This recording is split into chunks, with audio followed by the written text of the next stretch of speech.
Japan vs Sweden മത്സരം 1-1 ഡ്രോയാണ് സംഭവിച്ചത്. 54-ാം മിനിറ്റിൽ തന്നെ മയത ജപ്പാന് വേണ്ടി ഒരു ഗോൾ അടിച്ചു. 62-ാം മിനിറ്റിൽ തിരിച്ചു അടിച്ചു സ്വീഡൻ എലങ്കയിലൂടെ. സോ നല്ലൊരു മാച്ചായിരുന്നു. പക്ഷേ ഡൊമിനൻ്റ് ആയിട്ട് കളിച്ചത് സ്വീഡൻ തന്നെയാണെന്നാണ് പറയാനുള്ളത്. ബട്ട് എന്തായാലും അതോടുകൂടി റൗണ്ട് ഓഫ് 32-ൽ ബ്രസീൽ vs ജപ്പാനാണെന്ന് ഒഫീഷ്യലി തീരുമാനിച്ചിട്ടുണ്ട്. സോ ബ്രസീൽ vs ജപ്പാൻ്റെ ഹിസ്റ്ററി നോക്കുകയാണെന്നുണ്ടെങ്കിൽ 14 തവണയാണ് ഇരുവരും കളിച്ചത്. അതിൽ 11 തവണയും ജയിച്ചത് ബ്രസീലാണ്.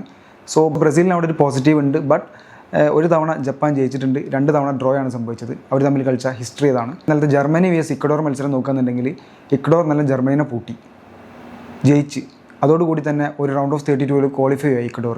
ജർമ്മനിനെ കുറിച്ച് പറയുകയാണെന്നുണ്ടെങ്കിൽ ജർമ്മനി ആകെ കുർസാവിനോടൊരു 7 ഗോളിന് ജയിച്ചു. അത് മാത്രമുള്ളൊരു വമ്പൻ ജയം ജയിച്ചിട്ടുള്ളൂ. അല്ലാതെ 2014 പോലെ ഒരു വലിയ ഇമ്പാക്റ്റ് ഒന്നും ജർമ്മനി ഇത്തവണ ഗ്രൂപ്പ് ഘട്ടങ്ങളിലൊന്നും ഉണ്ടാക്കിയിട്ടില്ല. സോ ജർമ്മനി ഒരു ആവറേജ് ടീം മാത്രമാണെന്നാണ് എനിക്ക് പറയാനുള്ളത്, എനിക്ക് തോന്നുന്നതും. സോ വമ്പൻ ടീമായിട്ടൊന്നും എനിക്ക് തോന്നിയിട്ടില്ല. എന്നാൽ US തുർക്കി നല്ല അടിച്ച് അതൊരു വമ്പം ഗെയിം തന്നെയാണ്. തുർക്കി അവസാനമെങ്കിലും ഒന്ന് തിരിച്ചു വന്നു.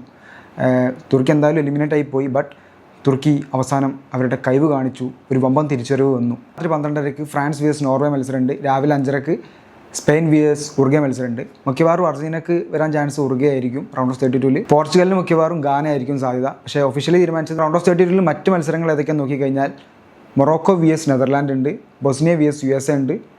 അതൊക്കെ ഒഫീഷ്യലി തീരുമാനിച്ച മത്സരങ്ങൾ. പിന്നെ south Africa vs Canada. So thanks for watching.